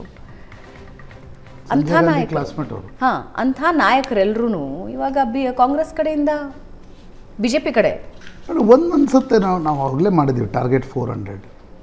BJP ತನ್ನ ಸೀಟನ್ನು ಮ್ಯಾಕ್ಸಿಮೈಸ್ ಮಾಡಲಿಕ್ಕೆ ಮತ್ತು ವಿಪಕ್ಷಗಳ ತಾಕತ್ತನ್ನೇ ಪೂರ್ತಿಯಾಗಿ ಚುನಾವಣೆ ಘೋಷಣೆ ಆಗುವ ಮುಂಚೆಯೇ ಅರ್ಧ ಯುದ್ಧ ಮುಗಿಸ್ಬಿಡೋದು, ಆ ರೀತಿಯ ಪ್ರಯತ್ನವನ್ನು BJP ಮಾಡ್ತಿದೆ ಅನಿಸುತ್ತೆ. ಆ ಕಾರಣದಿಂದ ಅಶೋಕ್ ಚೌಹಾಣ್ರನ್ನು BJP ಮೊನ್ನೆಷ್ಟೇ ಕರ್ಕೊಂಡು ಬಂತು. ಕಾಂಗ್ರೆಸ್ನ ಮಾಜಿ ಮುಖ್ಯಮಂತ್ರಿ ಅವರು ಹಿಂದಿನ ದಿನದವರೆಗೂ ಕೂಡ NCP ಮತ್ತು ಉದ್ಧವ್ ಠಾಕ್ರೆ ಅವರ ಜೊತೆಗೆ ಎಷ್ಟು ಸೀಟ್ ಹಂಚಿಕೆ ಮಾಡಬೇಕು ಮಹಾರಾಷ್ಟ್ರದಲ್ಲಿ ಅಂತ ಅವರು ಚರ್ಚೆ ನಡೆಸ್ತಾ ಇದ್ರು. ಮರುದಿನ ಅವರು BJPಯಲ್ಲಿದ್ದರು. ಈಗ ಕಮಲ್ನಾಥ್ ಬರುವ ಸಂಕೇತಗಳನ್ನು ತೋರಿಸ್ತಿದ್ದಾರೆ. ಅವರ ಮಗ ನಕುಲ್ನಾಥ್ ಚಿಂದ್ವಾರದಿಂದ BJPಯ ಟಿಕೆಟನ್ನು ಕೊಟ್ಟರೆ ನಾವು ಬರ್ತೀವಿ ಅನ್ನೋ ಸಂದೇಶ ಕಳಿಸಿದ್ದಾರೆ. ಕಮಲ್ನಾಥರನ್ನು ಕರೆತರುವ ಬಗ್ಗೆ ನಾನಾ ರೀತಿಯ ಭಿನ್ನಾಭಿಪ್ರಾಯಗಳು ಕೂಡ BJPಯಲ್ಲಿವೆ. ಯಾಕಂದರೆ ಮೊನ್ನೆಷ್ಟೇ ಅವರು BJPಯ ವಿರುದ್ಧ ಪ್ರಚಾರವನ್ನು ಮಾಡಿದರು, ಚೀಫ್ ಮಿನಿಸ್ಟರ್ ಕ್ಯಾಂಡಿಡೇಟ್ ಕೂಡ ಆಗಿದ್ದರು. ಕಮಲ್ನಾಥರನ್ನು ಕರ್ಕೊಂಬರೋಕ್ಕೆ ಜ್ಯೋತಿರಾದಿತ್ಯರ ವಿರೋಧವೂ ಕೂಡ ಇರುತ್ತೆ. ಆದರೆ ಕಮಲ್ನಾಥ್ ಬರುವ ಸಂಕೇತಗಳನ್ನು ತೋರಿಸ್ತಿದ್ದಾರೆ. ಅವರ ಮಗ ಈಗಾಗಲೇ ಎಕ್ಸ್ನಿಂದ, ಅಂದರೆ ಮಾಜಿ ಟ್ವಿಟರ್ ಈಗಿನ ಎಕ್ಸ್ನಿಂದ ಕಾಂಗ್ರೆಸ್ ಅನ್ನುವ ಪದವನ್ನು ತಮ್ಮ ಪ್ರೊಫೈಲಿಂದ ತೆಗೆದುಹಾಕಿದ್ದಾರೆ. ಕಮಲ್ನಾಥ್ ಬರ್ಬೋದು. ಮನೀಶ್ ತಿವಾರಿ G23ಯಲ್ಲಿದ್ದರು. ಗುಲಾಂ ನಬಿ ಆಜಾದ್ ನೇತೃತ್ವದಲ್ಲಿ ಏನು ಸೆಡ್ ಹೊಡೆದಿತ್ತು ಕಾಂಗ್ರೆಸ್ ಹೈಕಮಾಂಡ್ಗೆ. ಅದಾದ ನಂತರ ಮನೀಶ್ ತಿವಾರಿ ಅವರನ್ನು ಕಾಂಗ್ರೆಸ್ ಲಿಟ್ರಲಿ ಪಕ್ಕದಲ್ಲಿಟ್ಟಿತ್ತು. ಟಿಕೆಟ್ ಕೊಡುವ ಸಂಕೇತಗಳಿಲ್ಲ. ಆ ಕಾರಣದಿಂದ ಮನೀಶ್ ತಿವಾರಿ BJPಗೆ ಬರಬಹುದು ಅಂತಕ್ಕಂಥ ಸಂಕೇತಗಳು ಕೂಡ ಸಿಗ್ತಾ ಇವೆ. Nitish ಕುಮಾರರನ್ನು BJP ಸೆಳೆದುಕೊಳ್ತು NDA ತೆಕ್ಕೆಗೆ. ಅಂದರೆ ಒಂದು ರೀತಿ ವಿಪಕ್ಷಗಳ ಪಾಳಯದಲ್ಲಿ ಯುದ್ಧ ಘೋಷಣೆ ಆಗುವ ಮುಂಚೆ ಒಂದು ಹತೋತ್ಸಾಹ ಮೂಡಬೇಕು ಅನ್ನುವ ಪ್ರಯತ್ನ BJP ಮಾಡ್ತಾಯಿದೆ. ಆದರೆ ನೋಡಿ, ಎಲ್ಲರನ್ನ ಕರ್ಕೊಂಬರೋದು ರಾಜಕೀಯವಾಗಿ ಸರಿ ಇರ್ಬೋದು, ಆದರೆ ನೈತಿಕವಾಗಿ ಸರಿನಾ ಅನ್ನುವ ಪ್ರಶ್ನೆ ಬರುತ್ತೆ. ಒಂದು ಸಣ್ಣ ಇನ್ಸಿಡೆಂಟ್ ಹೇಳ್ತೀನಿ. ಗೋಪಿನಾಥ್ ಮುಂದೆ ಅವರನ್ನು ಕಾಂಗ್ರೆಸ್ಸಿಗೆ ಕರ್ಕೊಂಬರ್ಲಿಕ್ಕೆ ಅಹಮದ್ ಪಟೇಲ್ ತುಂಬ ಪ್ರಯತ್ನ ಪಟ್ಟಿದ್ರು. ಸೋನಿಯಾ ಗಾಂಧಿ ಕೂಡ ಅದಕ್ಕೆ ಒಪ್ಪಿದರು, ಗೋಪಿನಾಥ್ ಮುಂದೆ. ಯಾಕಂದರೆ ಮಹಾರಾಷ್ಟ್ರದಲ್ಲಿ ಏನೋ ನಿತಿನ್ ಗಡ್ಕರಿ ರಾಷ್ಟ್ರೀಯ ಅಧ್ಯಕ್ಷರಾದಮೇಲೆ ಕಡೆಗಣಿಸ್ಲಾಗ್ತಾ ಇದೆ ಅನ್ನುವ ಕಾರಣಕ್ಕೋಸ್ಕರ ಗೋಪಿನಾಥ್. ಮನಮೋಹನ್ ಸಿಂಗ್ ಬಳಿ ಹೋಯ್ತು. ಮನಮೋಹನ್ ಸಿಂಗ್ ಯೂಶಲಿ ಏನೂ ಮಾತಾಡಲ್ಲ ಅಂತ ಒಂದು ಪರ್ಸೆಪ್ಷನ್ ಇದೆ ಅಲ್ವಾ. ಮನಮೋಹನ್ ಸಿಂಗ್ ಅಹಮದ್ ಪಟೇಲ್ ಮತ್ತು ಸೋನಿಯಾ ಗಾಂಧಿ ಬಳಿ ಭಾಳ ಸ್ಪಷ್ಟ ಶಬ್ದಗಳಲ್ಲಿ ಹೇಳಿದ್ರಂತೆ, ನೋಡಿ ಗೋಪಿನಾಥ್ ಮುಂದೆ ಲೋಕಸಭೆಯ ವಿರೋಧ ಪಕ್ಷದ ಉಪನಾಯಕರಿದ್ದಾರೆ, ನನ್ನ ಕಾಲಾವಧಿಯಲ್ಲಿ ವಿರೋಧ ಪಕ್ಷದ ಉಪನಾಯಕರನ್ನೇ ನಾನು ಸೆಳೆದುಕೊಂಡೆ ಅನ್ನುವ, ನಾನು ಅಂಥ ಪಾಲಿಟಿಕ್ಸ್, ನನಗೆ ಕೆಟ್ಟ ಹೆಸರು ಬೇಡ ಅಂತ. ಗೋಪಿನಾಥ್ ಮುಂದೆ ಅವರನ್ನು ಕರ್ಕೊಂಬರುವ ಕಾರ್ಯಕ್ರಮವನ್ನೇ ಕಾಂಗ್ರೆಸ್ ರದ್ದುಪಡಿಸಬೇಕಾಯ್ತು. ಅಷ್ಟು ಮನಮೋಹನ್ ಸಿಂಗ್ ಕಡಾಖಂಡಿತ ಶಬ್ದಗಳಲ್ಲಿ ಮಾತನಾಡಿದರು. ನಂತರ ಗೋಪಿನಾಥ್ ಮುಂದೆ ಒಂದು ಕಾಲು ಹೊರಗಿಟ್ಬಿಟ್ಟಿದ್ರು BJPಯಿಂದ. ನಂಗೆ ನೆನಪಿದೆ, ರಾತ್ರಿ 12 ಗಂಟೆಗೆ ಅಹಮದ್ ಪಟೇಲ್ ಮನೆಗೆಲ್ಲ ಬಂದಿದ್ದು ಟಿವಿಯಲ್ಲಿ ಬಂದುಬಿಟ್ಟಿತ್ತು. ಒಬ್ಬ TV ಕ್ಯಾಮ್ರಾಮನ್ ಅದನ್ನು ಸೆರೆ ಹಿಡಿದ್ಬಿಟ್ಟಿದ್ದ. ನಂತರ ಕೊನೆಗೆ ಸುಷ್ಮಾ ಸ್ವರಾಜ್ ಮಧ್ಯೆ ಪ್ರವೇಶಿಸಿ BJPಯ ಉಳಿದ ನಾಯಕರ ಜೊತೆ ಮಾತಾಡಿ ಮುಂದೆ ಅವರನ್ನು BJPಯಲ್ಲೇ ಉಳಿಸ್ಕೊಳ್ಳುವ ತೀರ್ಮಾನ ಆಯಿತು. ನಾನು ಹೇಳುವ ತಾತ್ಪರ್ಯ ಇಷ್ಟೇ, ವಿಪಕ್ಷದವ್ರು ಬರ್ತಾ ಇದ್ದಾರೆ ಅನ್ನುವ ಕಾರಣಕ್ಕೋಸ್ಕರ ಸಾರಾಸಗಟ್ಟ ನೋಡಿ, ಖೇಲ್ ಕಾ ಮಜಾ ಅಂತಂದಿರುತ್ತೆ ಅಲ್ವಾ. ರಾಜಕಾರಣ ಆದರೆ ಏನು, ಅದೊಂದು ಆಟ. ಮಹಾರಾಷ್ಟ್ರದಲ್ಲಿ ಏನಾಗಿದೆ, ಆ ಇಡೀ ಆಟವನ್ನೇ ಕೆಡಿಸ್ಬಿಟ್ಟಿದ್ದಾರೆ. ಹೆಂಗೆ ಅಜಿತ್ ದಾದಾ ಪವಾರ್, ದೇವೇಂದ್ರ ಫಡ್ನವೀಸ್ ಆಮ್ನೆ ಸಾಮ್ನೆ ಇದ್ರು, ಈಗ ಒಟ್ಟಿಗೆ ಕೂತ್ಕೊಳ್ತಾ ಇದ್ದಾರೆ. ಬಟ್ ಪ್ರಶಾಂತ್, ಇವಾಗ ಕಮಲ್ನಾಥ್ ಅವರನ್ನ ಕರಪ್ಷನ್ ನಾಥ್ ಅಂತ ಅಮಿತ್ ಶಾ ಕರೆದಿದ್ರು. ನಿತೀಶ್ ಕುಮಾರ್ ವಿರುದ್ಧನೂ ಕರಪ್ಷನ್ ವಾಗ್ದಾಳಿ ನಡೆಸಿದ್ರು. ಅಜಿತ್ ದಾದಾ ಪವಾರ್ ಬಗ್ಗೆ ಏನೆಲ್ಲ ಕೇಸ್ಗಳಿವೆ, ಅಶೋಕ್ ಚೌಹಾಣ್ ಬಗ್ಗೆ. ಅಶೋಕ್ ಚೌಹಾಣ್ ಬರುವ 4 ದಿನ ಮುಂಚೆ BJP ಒಂದು ವೈಟ್ ಪೇಪರ್ ತರುತ್ತೆ. ಅದರಲ್ಲಿ ಆದರ್ಶ್ ಹಗರಣದಲ್ಲಿ ಅಶೋಕ್ ಚೌಹಾಣ್ರ ಹೆಸರನ್ನು ಪ್ರಸ್ತಾಪಿಸುತ್ತೆ. ಭ್ರಷ್ಟಾಚಾರದ ಪ್ರಕರಣದ ವಿರುದ್ಧ BJP ನಾವು ಭ್ರಷ್ಟಾಚಾರ ರಹಿತ ಸರ್ಕಾರ ಕೊಟ್ಟಿದ್ದೀವಿ ಅಂತಾನೆ ಈಗ 2024ಕ್ಕೆ ಹೋಗ್ತಾ ಇದೆ. ಬಟ್ ಈ ಎಲ್ಲ ಕೇಸ್ಗಳು ಅಥವಾ ಈ ಎಲ್ಲ ಅಲಿಗೇಷನ್ಸ್ನ ಮಾಡಿ ಅವರನ್ನೇ ಕರ್ಕೊಂಡ್ಬಂದು, ನಾನು ಹೇಳಿದೆಲ್ಲ, politically it may be right. ವಿಪಕ್ಷಗಳನ್ನು ಒಂದು ರೀತಿ ವಿಪಕ್ಷಗಳ ಬಳಿ ಅಸ್ತ್ರ ಶಸ್ತ್ರ ಇರದಂಗೆ ಮಾಡೋದು ಒಂದು politically may be right. But ನೈತಿಕವಾಗಿ ರಾಜಕಾರಣಕ್ಕೂ ಒಂದು ರೀತಿಯ ನೈತಿಕತೆ ಇರುತ್ತೆ.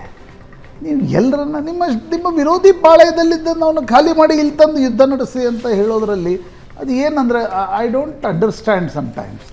ಬಟ್ ರಾಜಕಾರಣದಲ್ಲಿ ಇವೆಲ್ಲವೂ ನಡೆಯುತ್ತೆ. ಬಟ್ ಈ ಕಮಲ್ನಾಥರನ್ನು ಮೊನ್ನೆ ಅಷ್ಟೇ ನಿಮ್ಮ ವಿರುದ್ಧ ಪ್ರಚಾರ ಮಾಡಿದರು. ಕರೆಕ್ಟ್. ಐ ಡೋಂಟ್ ನೋ ಮುಂದಕ್ಕೆ ಏನಾಗುತ್ತೆ ಅಂತ ನೋಡೋಣ. ನೀವು ಇಲ್ಲ, ಈಗ ನನಗೆ ಅನಿಸೋದು PV ನರಸಿಂಹರಾವ್ ವಿರುದ್ಧ BJP ಎಷ್ಟೆಲ್ಲ ಆರೋಪ ಮಾಡಿತ್ತು, ಎಷ್ಟು ಹಗರಣಗಳ ಆರೋಪ ಮಾಡಿತ್ತು. ಇವತ್ತು BJP ಹೇಳ್ತಾ ಇದೆ PV ನರಸಿಂಹರಾವ್ರಂಥ ನಾಯಕನೇ ಕಾಂಗ್ರೆಸ್ನಲ್ಲಿಲ್ಲ. ಸರಿ, ನಿಮ್ಮ politically you may be right. ಅವ್ರಿಗೆ ಭಾರತ ರತ್ನ ಕೊಟ್ರಪ್ಪ, ಅದೊಂದು ಪ್ರಶ್ನೆ ಬೇರೆ. ಆದರೆ ಮುಲಾಯಂ ಸಿಂಗ್ ಯಾದವ್ ಅವ್ರದ ಮುಲ್ಲಾ ಮುಲಾಯಂ ಅಂತ ಕರೆದ್ರು. ನಂತರ ಕರೆದು ಪದ್ಮಭೂಷಣವನ್ನು ಕೊಟ್ಟರು. ಅಂದರೆ ನಿಮ್ಮ ದ್ವಂದ್ವಗಳು ಅಲ್ಲೇ ಸ್ಪಷ್ಟವಾಗಿ ಕಾಣ್ತಾ ಇದೆ. ಅಶೋಕ್ ಚೌಹಾಣ್ರನ್ನ ಕರಿತಾ ಇದ್ದೀರಿ, ಕಮಲ್ನಾಥ್ರನ್ನ ಕರಿತಾ ಇದ್ದೀರಿ, ಮನೀಶ್ ತಿವಾರಿರನ್ನ ಕರಿತಾ ಇದ್ದೀರಿ. ನಿನ್ನೆ ಯಾರೋ ಹೀಗೆ ನೋಡ್ತಾ ಇದನ್ನು ಯಾರೋ ಒಬ್ರು ಸಿಕ್ಕಿದ್ರು ದಾರಿಯಲ್ಲಿ. ಅವ್ರು ಹೇಳಿದ್ರು, BJP ಅವ್ರಿಗೆ ಹೇಳ್ಬಿಡಿ, ರಾಹುಲ್ ಗಾಂಧಿಗೊಂದು ಕರ್ಕೊಂಡ್ಬಿಡಿ, ಅಲ್ಲಿ ಮುಗಿದೋಗುತ್ತೆ. ಅಂದರೆ ತಮಾಷೆಗಾದರೂ ಕೂಡ ನೀವು ಪಕ್ಷ ವಿಪಕ್ಷಗಳು, ಐಡಿಯಾಲಜಿಕಲ್ ವಿರೋಧಗಳು ಅಂತೆಲ್ಲ ಮಾತಾಡ್ತಾ ಇರ್ತೀರಿ. ಏಕಾಏಕಿ ಅಶೋಕ್ ಚೌಹಾಣ್, ಕಮಲ್ನಾಥ್, ಮನೀಶ್ ತಿವಾರಿ ಎಲ್ಲರೂ ನಡೆದು ಬಿಡುತ್ತೆ. ರೈಟ್. ಎಸ್ ಒಂದು ಚಿಕ್ಕ ಬ್ರೇಕ್ ತಗೊಂಡ್ವಿ. ಐ ಥಿಂಕ್ ಪಾಲಿಟಿಕ್ಸ್ನಲ್ಲಿ ಎಲ್ಲವೂ ನಡೆಯುತ್ತೆ ಅನ್ನೋದನ್ನ ಅವ್ರು ಅನ್ಕೊಂಡ್ಬಿಟ್ಟಿದ್ದಾರೆ ಅಂತ ಅನ್ಸುತ್ತೆ. But too much is too bad. ಜನ ಅದನ್ನು ಗಮನಿಸ್ತಾ ಇರ್ತಾರೆ. ಅತಿಯಾದರೆ ಅಮೃತವು ವಿಷ ಅಂತ ಗಾದೆ ಇದೆ ಅಲ್ವಾ. ಅದು ರಾಜಕಾರಣಕ್ಕೂ ಅನ್ವಯಿಸುತ್ತೆ, ವ್ಯಕ್ತಿಗೂ ಅನ್ವಯಿಸುತ್ತೆ, ರಾಜಕಾರಣಕ್ಕೂ ಅನ್ವಯಿಸುತ್ತೆ. ಅದರ ಜೊತೆಗೆ ಇಂಟ್ರೆಸ್ಟಿಂಗ್ ವಿಷಯ ಏನಂದ್ರೆ, ಕಮಲ್ನಾಥ್ ಇನ್ ಕೇಸ್ BJPಗೆ ಬಂದ್ರೆ ಜ್ಯೋತಿರಾದಿತ್ಯ ಸಿಂಧಿಯಾ ಏನ್ ಮಾಡ್ತಾರೆ ಅನ್ನೋದು ನನಗೆ ಬಹಳ ಇಂಟ್ರೆಸ್ಟಿಂಗ್ ಅಂತ ಅನಿಸ್ತಾ ಇದೆ. 7ನೇ ದಿನಕ್ಕೆ ಕಾಲಿಟ್ಟಿದೆ ಅನ್ನದಾತರ ಪ್ರತಿಭಟನೆ. ರಾಷ್ಟ್ರ ರಾಜಧಾನಿಯಲ್ಲಿ ರೈತರ ಕಿಚ್ಚು ಇನ್ನೂ ಆರಿಲ್ಲ. ಹರಿಯಾಣ, ಪಂಜಾಬ್ನಲ್ಲಿ ಇಂಟರ್ನೆಟ್ ಸೇವೆ ಸ್ಥಗಿತ ಆಗಿದೆ. ಪಂಜಾಬ್ನಲ್ಲಿ ಫೆಬ್ರವರಿ 24ರವರೆಗೆ ಇಂಟರ್ನೆಟ್ ಸೇವೆ ಸ್ಥಗಿತ. ರೈತರು ಸರ್ಕಾರದ ನಡುವೆ 4ನೇ ಸುತ್ತಿನ ಮಾತುಕತೆಯೂ ವಿಫಲ ಆಗಿದೆ. ಸಭೆಯಲ್ಲಿ ಒಂದು ಒಮ್ಮತದ ನಿರ್ಧಾರಕ್ಕೆ ರೈತ ಮುಖಂಡರು ಬರೋದಕ್ಕೆ ಸಾಧ್ಯ ಆಗಲಿಲ್ಲ. ಫೆಬ್ರವರಿ 21ನೇ ತಾರೀಕು ಉತ್ತರ ಪ್ರದೇಶ, ಹರಿಯಾಣ, ಪಂಜಾಬ್, ಉತ್ತರಾಖಂಡ್ ರಾಜ್ಯಗಳಲ್ಲಿ ರೈತರು ಪ್ರತಿಭಟನೆ ನಡೆಸೋದಕ್ಕೆ ಪ್ಲಾನ್ ಮಾಡಿಕೊಂಡಿದ್ದಾರೆ. ಭಾರತೀಯ ಕಿಸಾನ್ ಸಂಘದ ನಾಯಕ ರಾಕೇಶ್ ಟಿಕಾಯತ್ ಈ ಘೋಷಣೆ ಮಾಡಿದ್ದಾರೆ. ಇನ್ನು ಮತ್ತೊಂದು ಕಡೆ ಹಳಿ ತಪ್ತಾ ಇದೆಯಾ ಉತ್ತರ ಅನ್ನದಾತರ ಪ್ರತಿಭಟನೆ. ರೈತರ ಟ್ರ್ಯಾಕ್ಟರ್ಗಳಲ್ಲಿ ಖಲಿಸ್ತಾನಿ ಉಗ್ರರ ಫೋಟೋಗಳಿವೆ. ಪೊಲೀಸರ ಮೇಲೆ ಕತ್ತಿ ಬೀಸಿದ ನಿಹಾಂಗ್ ಸಿಕ್ಕರು. ಕಿಡಿಗೇಡಿಗಳು ಭದ್ರತಾ ಪಡೆಗಳ ಮೇಲೆ ಕಲ್ಲು ತೂರಾಟ ನಡೆಸ್ತಾ ಇದ್ದಾರೆ. ರೈತರ ಹೋರಾಟದ ಹಿಂದೆ ಖಲಿಸ್ತಾನಿಗಳ ಕೈವಾಡ ಇದೆಯಾ? ಹಾಗಾದ್ರೆ ಪ್ರತಿಭಟನೆ ದಾರಿ ತಪ್ಪಿ ಬೇರೆಡೆಗೆ ಸಾಗುತ್ತಾ ಇದೆಯಾ ಅನ್ನೋ ಶಂಕೆ ವ್ಯಕ್ತ ಆಗ್ತಾ ಇದೆ. ಪ್ರಶಾಂತ್, ಕಳೆದ ಬಾರಿಯೂ ಕೂಡ ಹಿಂಗಿದ್ದೇ ಒಂದು ಘಟನೆಯನ್ನ ನಾವು ನೋಡಿದ್ವಿ. ಸೇಮ್ ರಿಪೀಟ್ ಆಗ್ತಾ ಇದೆ. ನೋಡಿ, ಅವನ ಪಂಜಾಬ್ನಲ್ಲಿ ಒಂದು ರೀತಿಯ ಆ್ಯಂಟಿ ಸೆಂಟರ್ ಪಾಲಿಟಿಕ್ಸ್ ನಡೀತಾ ಇದೆ ಮತ್ತು ಜನತೆಯಲ್ಲೂ ಕೂಡ ನರೇಂದ್ರ ಮೋದಿಯವರ ಜನಪ್ರಿಯತೆ ಅತ್ಯಂತ ಕಡಿಮೆ ಇರುವ 2 ರಾಜ್ಯಗಳನ್ನು ತೆಗೆದುಕೊಂಡ್ರೆ ಒಂದು ತಮಿಳುನಾಡು, ಒಂದು ಪಂಜಾಬ್. ಸೊ ಪಂಜಾಬ್ನಲ್ಲಿ ಆಮ್ ಆದ್ಮಿ ಪಾರ್ಟಿಯ ಸರ್ಕಾರ ಬಂತು, ಕಾಂಗ್ರೆಸ್ ಹೋಗಿ. ಆಮ್ ಆದ್ಮಿ ಪಾರ್ಟಿ ಸರ್ಕಾರ ಬಂದ ನಂತರ ಈ ರೈತರ ಪ್ರತಿಭಟನೆಗಳು ಕೂಡ ಜಾಸ್ತಿ ಆದವು. ಈಗ ರೈತರು ಚುನಾವಣೆಯ ಘೋಷಣೆ ಆಗುವ 15 ದಿನದ ಮುಂಚೆ ಬಂದು ದಿಲ್ಲಿಯಲ್ಲಿ ಕುಳಿತಿದ್ದಾರೆ. ಬೇಡಿಕೆ ಏನು? ಬೇಡಿಕೆ ಇರತಕ್ಕಂಥದ್ದು ಮಿನಿಮಮ್ ಸಪೋರ್ಟ್ ಪ್ರೈಸನ್ನು ಲೀಗಲೈಸ್ ಮಾಡಬೇಕು. ನನಗನ್ಸುತ್ತೆ ಇವತ್ತಿನ ಸಂದರ್ಭದಲ್ಲಿ ಯಾವ ಸರ್ಕಾರಕ್ಕೂ ಮಾಡಲಿಕ್ಕೆ ಆಗದ ಕೆಲಸ ಅದು. ಯಾಕಂದರೆ ಇವತ್ತು ನೀವು ಟೋಟಲ್ ರೈತರ 6ರಿಂದ 7% ಜನರಿಗೆ MSP ದೊರೆಯುತ್ತೆ. ನೀವು MSP ಲೀಗಲೈಸ್ ಮಾಡಿದಾಗ ಎಲ್ಲವೂ ಹಾರ್ಟಿಕಲ್ಚರ್ನಿಂದ ಹಣ್ಣು ಎಲ್ಲದಕ್ಕೂ MSP ಕೊಡಬೇಕಾಗತ್ತೆ. MSP ಅಷ್ಟು ಹಣ ಸರ್ಕಾರದ ಬಳಿ ಇದೆಯಾ? ಅಷ್ಟು ಹಣವನ್ನು ಸರ್ಕಾರ ಕೊಡ್ಲಿಕ್ಕೆ ಸಾಧ್ಯ ಆಗತ್ತಾ ಅನ್ನೋದು ಕೂಡ ಪ್ರಶ್ನೆ. ಕಾಂಗ್ರೆಸ್ 2011ರಲ್ಲೇ MSP ಲೀಗಲೈಸ್ನ ಬಿಲ್ ಇತ್ತು. ಕಾಂಗ್ರೆಸ್ ಅದಕ್ಕೆ ಸಪೋರ್ಟ್ ಮಾಡಲಿಕ್ಕೆ ಸಾಧ್ಯ ಆಗಲಿಲ್ಲ. ಈ ಕಾಂಗ್ರೆಸ್ ಹೇಳ್ತಾ ಇದೆಲ್ಲ ನಾವು ಅಧಿಕಾರಕ್ಕೆ ಬಂದುಬಿಟ್ರೆ ನಾವು ಮಾಡಿಬಿಡ್ತೀವಿ ಅಂತಕ್ಕಂಥದ್ದು. ಹೀಗಾಗಿ ರೈತರ ಪ್ರತಿಭಟನೆಯ ಒಟ್ಟಾರೆ ಕೂಗಿನಲ್ಲಿ ಒಂದು ವಾಸ್ತವಾಂಶಗಳು ಇವೆ. ಕೃಷಿ ಕ್ಷೇತ್ರದ ಡಿಸ್ಟ್ರೆಸ್ ಇದೆ, ರೂರಲ್ ಡಿಸ್ಟ್ರೆಸ್ ಇದೆ, ಇವೆಲ್ಲವೂ ರೈತರ ಪ್ರತಿಭಟನೆಯಲ್ಲಿ ಪ್ರತಿಬಿಂಬಿತ ಆಗ್ತಾ ಇದೆ. ಆದರೆ ಅದರ ಜೊತೆಗೆ ಪಂಜಾಬ್ನಲ್ಲಿನ ಖಲಿಸ್ತಾನ್ ಮೂಮೆಂಟ್ ಕೂಡ ಇದರ ಒಂದು ಸಪೋರ್ಟ್ಗೆ ನಿಂತಿದೆ. ಕೆನಡಾದಲ್ಲಿ ಏನು ಖಲಿಸ್ತಾನಿಗಳಿದ್ದಾರೆ ಅವರು ಇದಕ್ಕೆ ಸಪೋರ್ಟಿಗೆ ನಿಂತಿದ್ದಾರೆ ಅನ್ನೋದನ್ನು ಅರ್ಥ ಮಾಡ್ಕೊಳ್ಳಿಕ್ಕೆ ನಿಮ್ಗೆ ರಾಕೆಟ್ ಸೈನ್ಸ್ ಏನೂ ಬೇಕಾಗಿಲ್ಲ. ಆದರೆ ಸರ್ಕಾರ ಇದನ್ನು ಯಾವ ರೀತಿ ನಿಭಾಯಿಸುತ್ತೆ ಅಂತಕ್ಕಂಥದ್ದು ಕೂಡ ಮುಖ್ಯ ಆಗುತ್ತೆ. ಚುನಾವಣೆಗೆ ಮುಂಚೆ ಇವರನ್ನು ವಾಪಸ್ ಹೋಗುವಂತೆ ಮಾಡುತ್ತಾ, ಅಥವಾ ಚುನಾವಣೆ ಮುಗಿಯುವವರೆಗೆ ಈ ರೀತಿಯ ಒಂದು ಸಂಘರ್ಷ ದಿನಂಪ್ರತಿ ನಡೆಯುತ್ತಾ, ಅದು ಪಾಲಿಟಿಕ್ಸ್ ಮೇಲೆ ಅದರ ಪರಿಣಾಮ ಏನು? ಯಾಕಂದರೆ ಬೇಡಿಕೆಗಳನ್ನು ಯಾವುದೇ ಸರ್ಕಾರ ಈ ಹಂತದಲ್ಲಿ ಒಪ್ಕೊಳ್ಳಿಕ್ಕೆ ಸಾಧ್ಯ ಆಗುತ್ತೆ ಅಂತ ನನಗನ್ಸಲ್ಲ. ಸ್ಪೆಷಲಿ MSP ಲೀಗಲೈಸ್ ಮಾಡ್ತಕ್ಕಂಥ ಒಂದು ಬೇಡಿಕೆ. ಹೀಗಾಗಿ ಇದು ಈ ಪ್ರತಿಭಟನೆ ಕೈ ಮೀರಿ ಖಲಿಸ್ತಾನಿಗಳ ಕೈಗೆ ಹೋಗದಂತೆ, ಪ್ರತ್ಯೇಕತಾವಾದಿಗಳದರಲ್ಲಿ ನುಸುಳದಂತೆ ನೋಡಿಕೊಳ್ಳುವ ಜವಾಬ್ದಾರಿಯೂ ಕೂಡ ರೈತ ಸಂಘಟನೆಗಳ ಮೇಲಿದೆ. ಆಗ ಇದರ ಕ್ರ್ಯಾಕ್ಡೌನ್ ಮಾಡುವ ಪ್ರಯತ್ನವನ್ನು ಸರ್ಕಾರ ಕೂಡ ಮಾಡಬಹುದು. ರೈಟ್. ಮುಂದಿನ ದಿನಗಳಲ್ಲಿ ರೈತರ ಈಗಾಗಲೇ 4 ಸಂಧಾನ ಸಭೆಗಳು ಪಂಜಾಬ್, ಹರಿಯಾಣ ಮತ್ತು ವೆಸ್ಟರ್ನ್ UP ಬಿಟ್ಟರೆ ಬೇರೆ ಕಡೆ ಇದರ ಅಷ್ಟೊಂದು ಕೂಗು ಕೇಳಿ ಬರ್ತದೆ. ಬಟ್ ದೆಹಲಿಗೆ ಹತ್ರ ಇರೋದ್ರಿಂದ ಇದರ ಇಫೆಕ್ಟ್ ದೆಹಲಿಯ ಮೇಲೆ ಜಾಸ್ತಿ ಆಗ್ತಾ ಇದೆ. 4 ಸಭೆಗಳಾಗಿವೆ. ಸ್ಪೆಷಲಿ ಜಾಟ್ ಸಿಖ್ರಿದಾರಲ್ಲ, ಇವರು ಈ ಪ್ರತಿಭಟನೆಯಲ್ಲಿ ದೊಡ್ಡ ಪ್ರಮಾಣದಲ್ಲಿ ಪಾಲ್ಗೊಳ್ತಾ ಇದ್ದಾರೆ. ರೈಟ್. ಮುಂದಿನ ದಿನಗಳಲ್ಲಿ ಸಂಧಾನ ಸಭೆ ಯಶಸ್ವಿ ಆಗುತ್ತಾ? ಒಪ್ಕೊಳ್ತಾರಾ ರೈತರು? ನೋಡೋಣ. 58ನೇ ಜ್ಞಾನಪೀಠ ಪ್ರಶಸ್ತಿ ಘೋಷಿಸಿದೆ ಆಯ್ಕೆ ಸಮಿತಿ. ಖ್ಯಾತ ಉರ್ದು ಕವಿ ಗುಲ್ಜಾರ್ಗೆ ಜ್ಞಾನಪೀಠ ಪ್ರಶಸ್ತಿ ಒಲಿದು ಬಂದಿದೆ. ಹಾಗೆ ಸಂಗೀತ ವಿದ್ವಾಂಸರಾದ ರಾಮಭದ್ರಾಚಾರ್ಯರಿಗೂ ಜ್ಞಾನಪೀಠ ಪ್ರಶಸ್ತಿ ಒಲಿದು ಬಂದಿದೆ.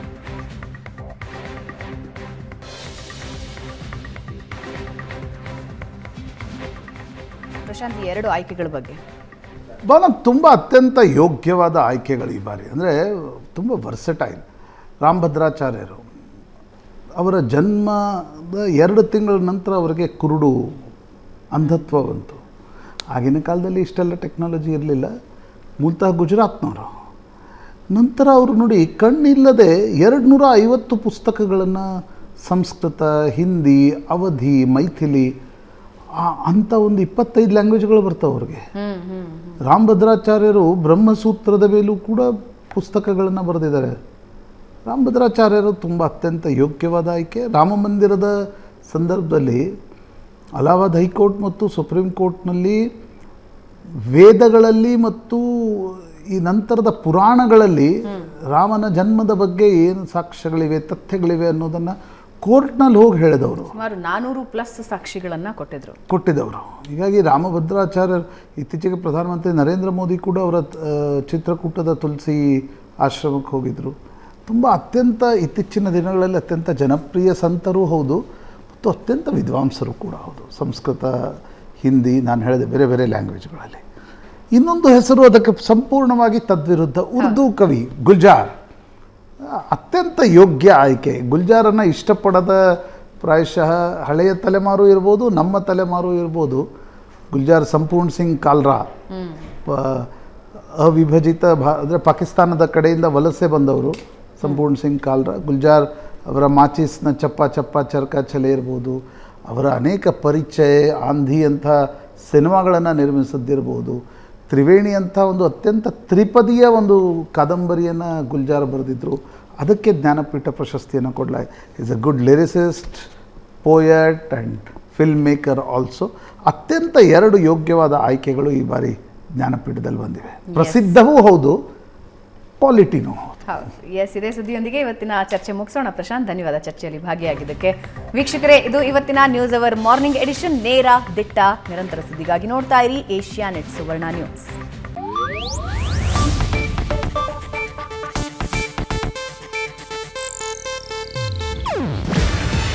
ಇದು ಏಷ್ಯಾನೆಟ್ ನ್ಯೂಸ್ ನೆಟ್ವರ್ಕ್ ಪ್ರಸ್ತುತಿ. ನೀವು ನೋಡ್ತಿದ್ದೀರಾ ಏಷ್ಯಾನೆಟ್ ಸುವರ್ಣ ನ್ಯೂಸ್.